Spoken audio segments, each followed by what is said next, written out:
دوی رڼاوی.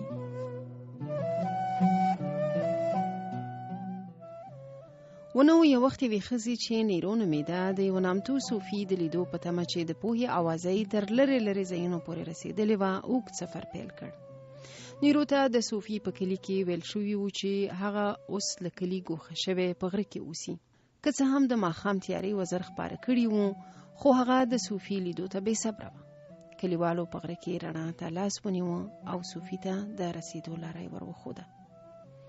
کله چې نیرو رڼا ته ورسېده، په حیرانۍ سره یې ولیدل چې هورې په تش میدان د تیلو بل څراغ ایښی دی.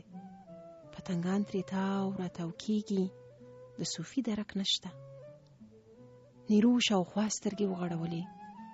لږ پاس یې په تیاره کې تته رڼا ولیده. په هغه لور وخوځېده.